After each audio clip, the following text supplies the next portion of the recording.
I spent 3 years in prison for my girlfriend, only for her to mess around with her male assistant, right after graduating college, to protect my girlfriend. I was involved in an act of self-defense resulting in 4 deaths and spent 3 years in prison.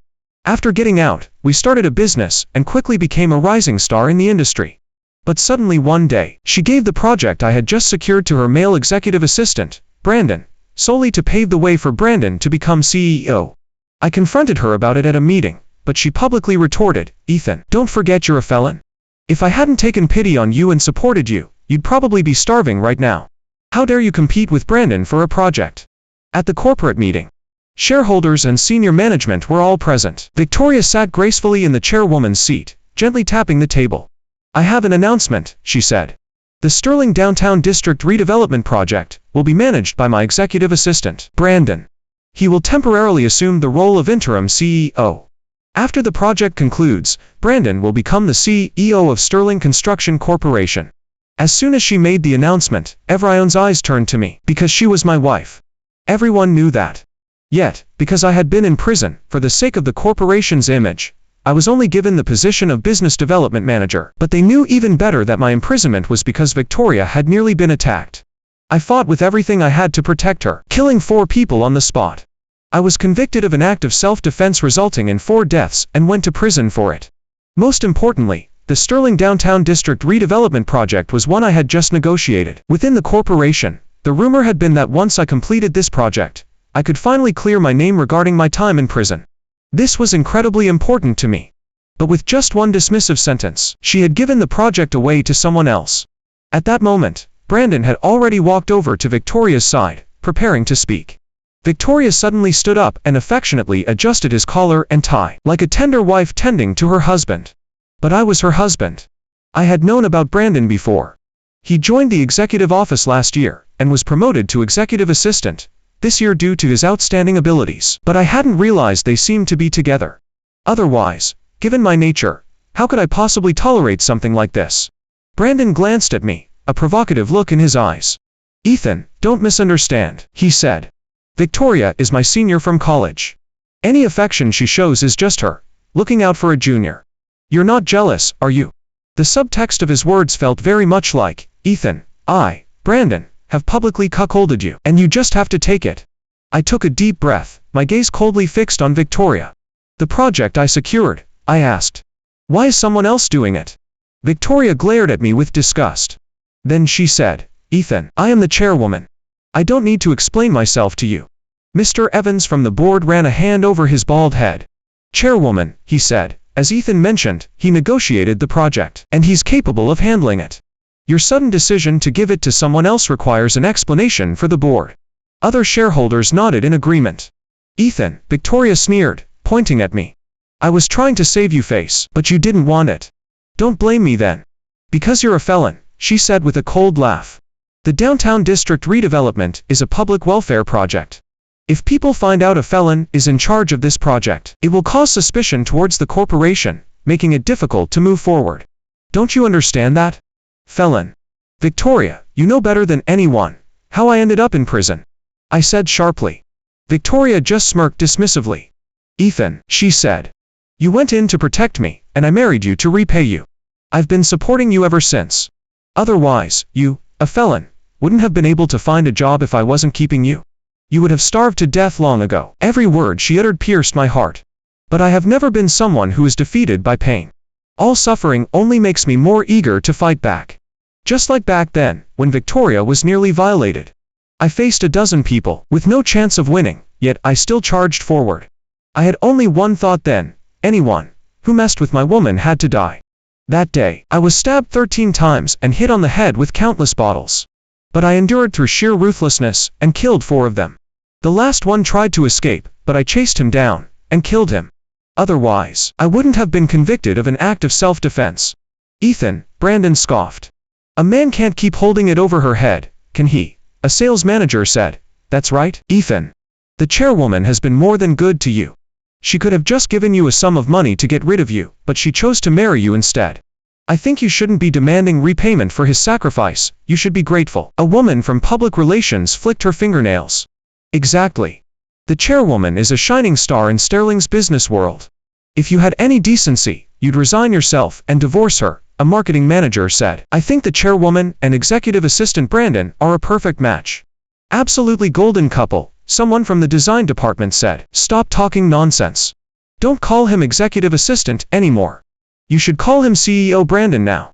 The CEO position is a done deal. Hearing their words, I couldn't help but laugh. Victoria, do you want me to resign?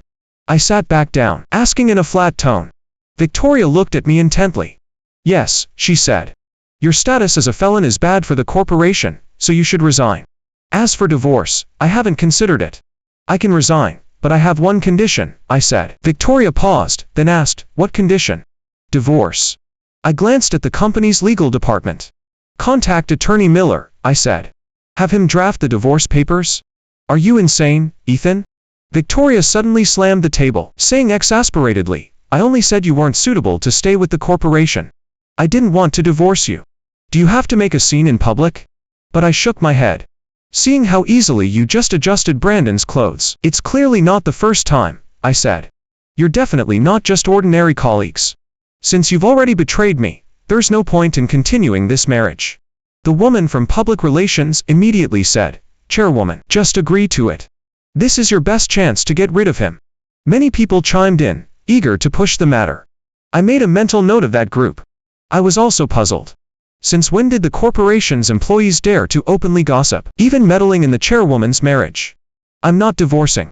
Victoria suddenly slammed the table again. Stop it, Ethan, she said. I just wanted you to resign. I still have feelings for you. I lit a cigarette, taking a nonchalant drag. Sorry, I said. I don't have any feelings for you anymore. I, Ethan, have never tolerated a slut in my life. It's dirty. At these words, the room fell silent, because the words were too harsh. Even the shareholders hadn't expected me to say something like that. Only Brandon looked delighted, unable to suppress his smile. He seemed to think he was about to get what he wanted. Victoria stared at me in disbelief. Ethan, what are you saying? I'm your wife. You're calling me a slut. I nodded seriously. I don't care if you and Brandon have gone all the way or not, I said. But as my woman, the kindness you show to other men already exceeds a normal relationship. So, in my eyes, you're no different from a slut. Have you no shame, Ethan? Talking like you're something special. Don't forget, Victoria has been supporting you all this time. If it weren't for Victoria, you would have starved long ago. Now you're talking as if you've been supporting Victoria. Brandon sneered. Exactly. How dare he, a kept man and a felon. The chairwoman just spoiled him, was too good to him. Who does he think he is? A felon, daring to disrespect the chairwoman at a corporate meeting. What a piece of trash. The same group who had spoken earlier started talking again. But I completely ignored them. Instead, I looked at Victoria and said, there's nothing more to say. We have to get divorced. You can't do this to me. Victoria actually started crying. But what did I care? I didn't even acknowledge her, standing up to leave. But Mr. Evans stood up and walked with me. At the same time, he said, the main investor for this project will be at the banquet later. You secured the project, so even if you're not managing it, you can't miss this event. Brandon quickly said in a low voice, Victoria, I think you should keep a close eye on him. If he goes out and talks, it won't be good for the corporation. Victoria wiped away her tears, looking at me with resentment. You are not leaving, she said. At least for now. You're still a corporation employee. I order you to attend the upcoming banquet. I stopped, turned back to look at them, and chuckled lightly. You asked for this, I said. Don't regret it. With that, I walked out of the conference room, but Brandon chased after me and stopped me. After Mr. Evans left, he smirked at me provocatively. Ethan, there's something you probably don't know. Is there? The main investor for this project doesn't just approve of you. I already talked to that investor yesterday, and they were very impressed with me. That's why I made you stay for the banquet. I wanted to watch you make a fool of yourself in public. So, Ethan, do you dare to stay? Brandon said, utterly smug. I looked at him as if he were an idiot. Do you even know what kind of capital this is? I said. Do you really think the game of capital is easy? You're too young. With that, I left. Leaving the corporate headquarters, I lit a cigarette by the entrance. Frank, the security guard at the building entrance, also came over and sat on the stairs smoking with me. I glanced at him. Stop being a security guard, I said. There might be trouble lately. Bring some people and follow me. All right. He rubbed his bald head and grinned. I wasn't overly melancholic, in fact, I couldn't be bothered to feel down. Just as I said, pain couldn't break me. It only made me more excited, more eager to strike back. The relationship issues between Victoria and me. She betrayed me. It was her fault. There was no need for me to punish myself. Before long, I arrived at the ballroom. Most people from the corporation also arrived soon after. When they saw me, they didn't hesitate to start discussing right in front of me. Does he really have the nerve to show up? Some people are just like that, no self-awareness. If it were me, I would have already stepped aside for CEO Brandon. He's such a despicable man. Saying such awful things about the chairwoman. That kind of person deserves the worst. Their voices were loud, drawing many sideways glances, but I just leaned by the window, quietly smoking a cigarette. I truly didn't want to waste my breath on people with such limited understanding. Of course, I wasn't being overly generous. I wouldn't just let people curse me, without retaliating. I just disdained doing it myself. At that moment, Victoria and Brandon also arrived, and walked up to me. Victoria was wearing a white outfit, looking distant and elegant. But her eyes were red, clearly having cried again. She was the one who betrayed me. What right did she have to cry? Victoria glanced around. Seeing that few people were nearby, she took my hand. Ethan, she said. Please stop making a scene. I really didn't want to divorce you. Everyone was just saying you weren't suitable to stay with the corporation. That's why I made that decision. Seeing I was unmoved, she continued, as for Brandon, there's nothing going on between us. I just adjusted his clothes earlier in public to boost his standing, and make things easier for his future work. I shook my head and pulled my hand away from hers. Don't touch me, I said. It's dirty. Please don't be like this. Victoria started crying again. I chuckled lightly. Victoria, I said. You boost his standing by cuckolding me. You adjusted his clothes in public. Whether something is going on or not, everyone else will think you're involved. Didn't you hear their gossip just now? What, Victoria, am I not a person? Can you just trample all over me? Or did you just never care about my feelings? Victoria shook her head frantically. No, Ethan, she said. You're the only one in my heart. That's the truth. Dirty is dirty. I won't believe anything you say, I said coldly. Brandon said sternly, Ethan, don't be ungrateful. Victoria has already given you a way out. How dare you keep hurting her? I gave him a dismissive glance. Brandon, I said. You have no place to speak here. I don't know why you're acting so arrogant. Brandon shouted loudly, you just secured one project. It was Victoria who gave you the task to negotiate it. That's the only reason you had the chance to succeed. If she had asked me to do it, I would have definitely gotten it too. By now, Victoria was crying so hard she seemed dazed, as if she hadn't heard anything we said. Brandon continued, I know what you're being arrogant about. You think you're close with the investor, so this project can't happen without you, right? Let me tell you, I've met the investor, and they were very impressed with me. When the investor gets here later, I'll let you see with your own eyes how insignificant you are. Just then, someone walked over. A woman in a black evening gown, noble, elegant, and with an extraordinary aura, walked over. She was the investor. Eleanor, the heiress of the Jiang Corporation, headquartered abroad. Eleanor is here. Brandon immediately ignored me and fawningly rushed over, extending his hand. Eleanor, you're here, he said. I should have come to greet you. Eleanor didn't shake his hand. Instead, she said with a half-smile, does your corporation not see me as a person?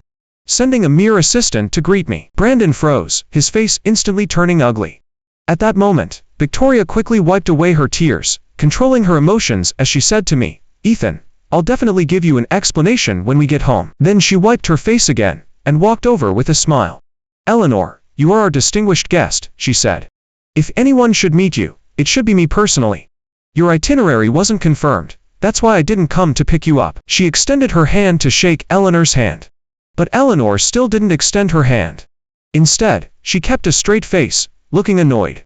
Brandon immediately looked at me and said, Ethan, didn't you see Eleanor is here?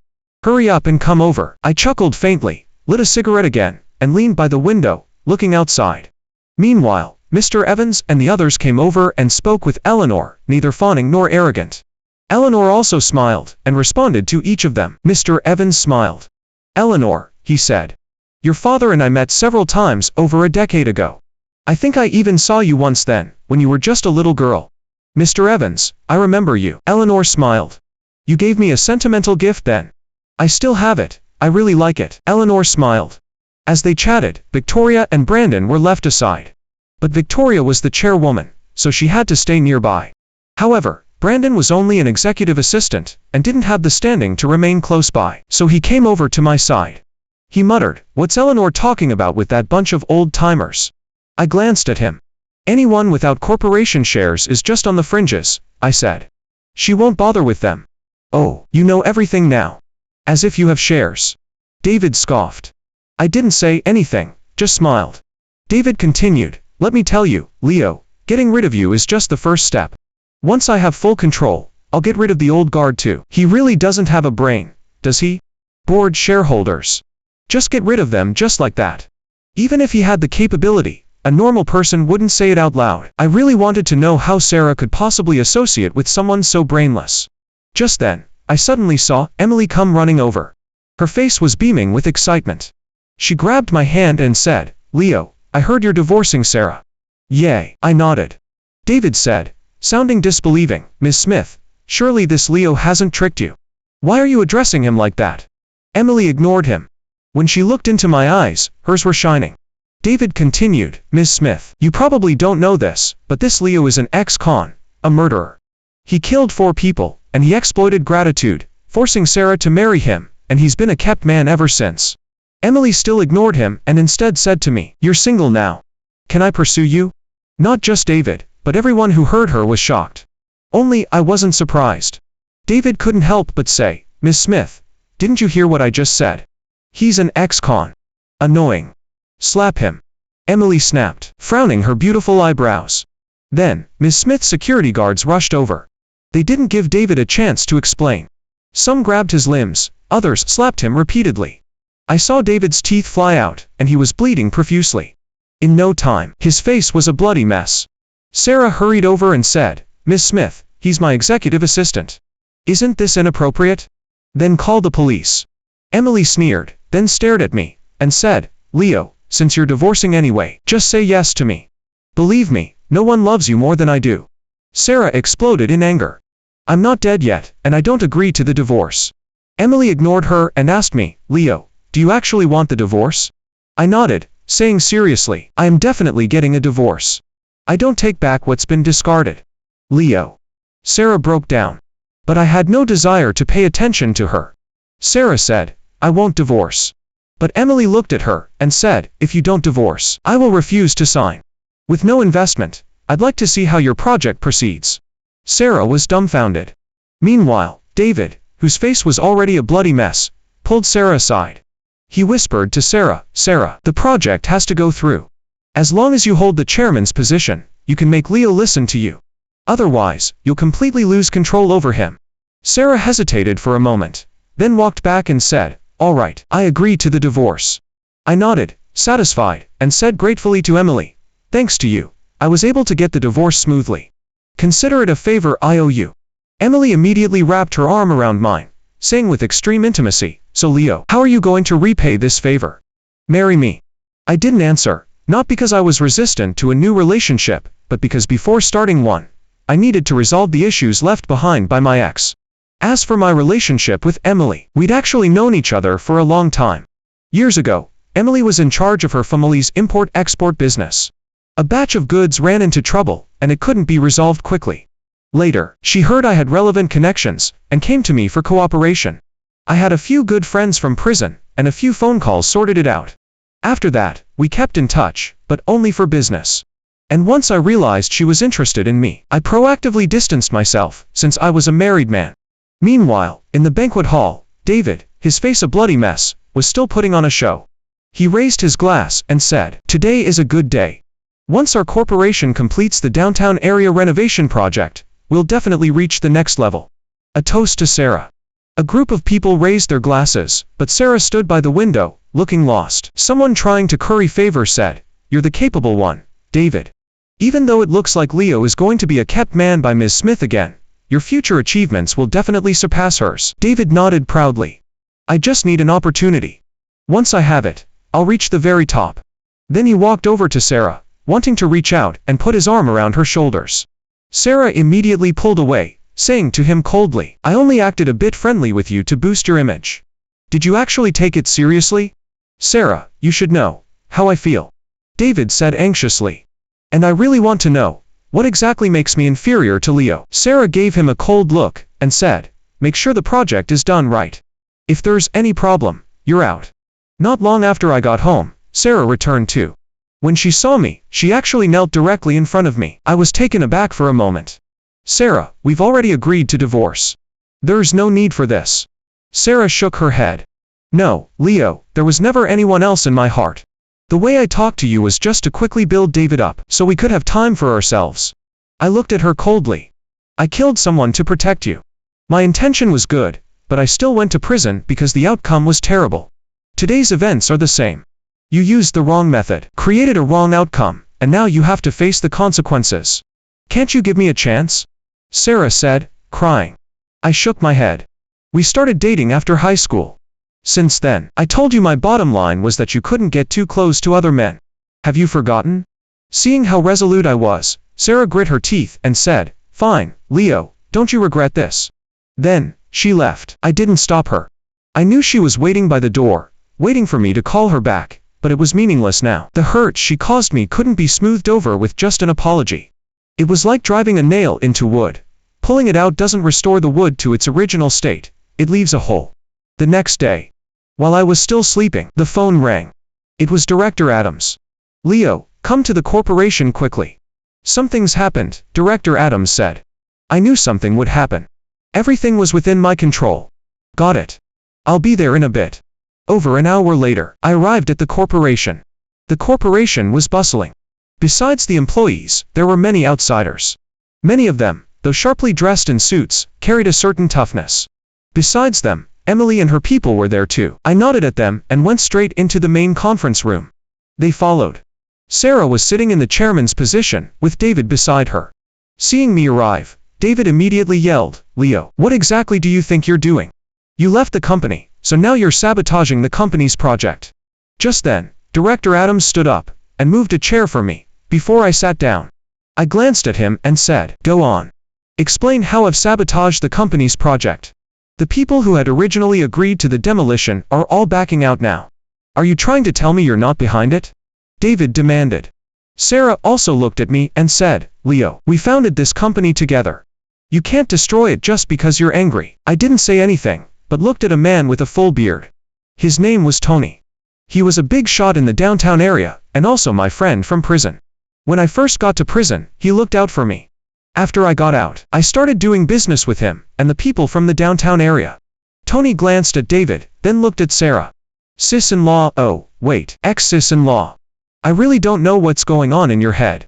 Do you honestly think anyone could have pulled off the downtown area renovation project?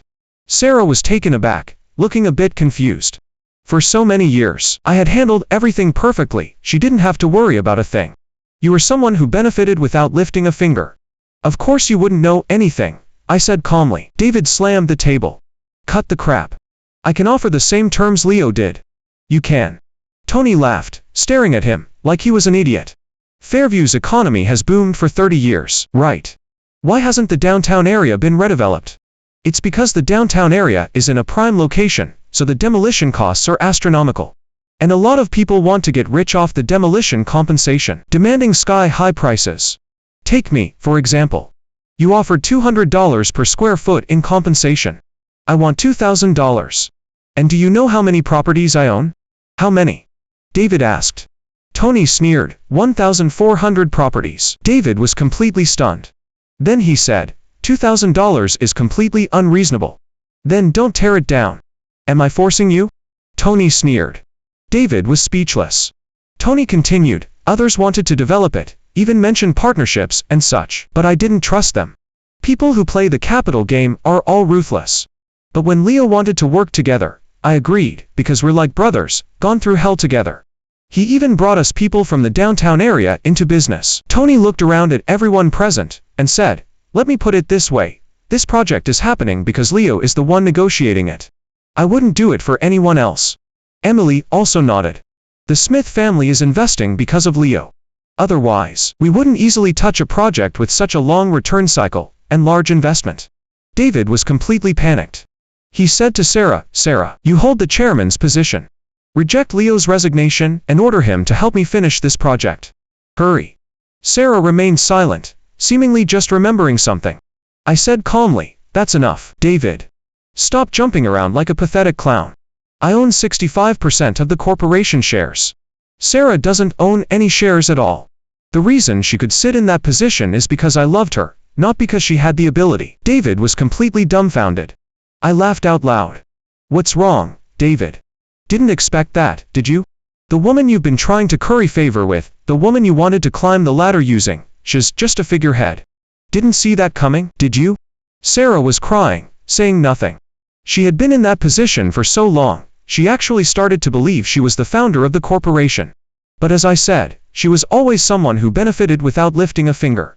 Sarah, when I got out of prison, you were still working at a small nail booth. Have you forgotten? To put it nicely, we started this business together. But during the startup process, what did you do to help me? Your mom always came making a scene about your brother. Wasn't it always me who paid them off? The company's initial projects were ones I fought tooth and nail to secure. All the shareholders present invested because of me. Later, your parents came making a scene, wanting shares, and you joined in. Was it because I didn't want to give them to you? No, it was the way your family was so greedy that made the shareholders uneasy about giving you shares. To make you happy, I could forgo the title and let you sit in the chairman's position, but you didn't treat me like a person. Whether you and David were actually involved or not, we're finished. Your thinking is flawed. After I finished speaking, I motioned, and security guards came in and escorted them out. Sarah kept crying, but didn't say anything more. Only now did she realize how incredibly wrong she had been. But it was too late. Later, the project was in full swing. I was swamped, but thankfully Emily was exceptionally capable and helped wholeheartedly, which finally gave me some time to rest. During this time, our relationship also progressed. After 3 months together, we were already talking about getting married. As for David, he hired someone to kill me, but he was taken care of by Mike, the bald security guard, who always guarded the gate. That bald guy was also my friend from prison. He owed me his life. Later, David got a good job opportunity abroad and then died overseas. My arranging for him to get that job opportunity was also my doing behind the scenes. And those who gossiped also lost their jobs, and they were destined not to find work in Fairview again. A few more months passed, and someone delivered a child to my office. Along with the child, there was a letter. The letter was from Sarah. The content was brief. Leo, I've always loved you. I just got lost. I was misled by David and his people. They kept whispering bad things about you in my ear and building me up more and more. Maybe I was also unwilling to forever be someone who benefited without lifting a finger, which is why I said things that hurt you. But I truly never betrayed you. Never. The child is ours. You can do a DNA test. I wouldn't lie. As for my innocence, I will prove it by taking my own life. The letter ended. Later, Sarah really did die. She took pills and lay in the morgue freezer. She just died like that. The child was indeed mine. It was a girl, very much like her. Emily loved the child very much. She said she would raise her as her own and wouldn't hide anything about Sarah. I had no regrets because that's how the world should be. Bad causes lead to bad outcomes.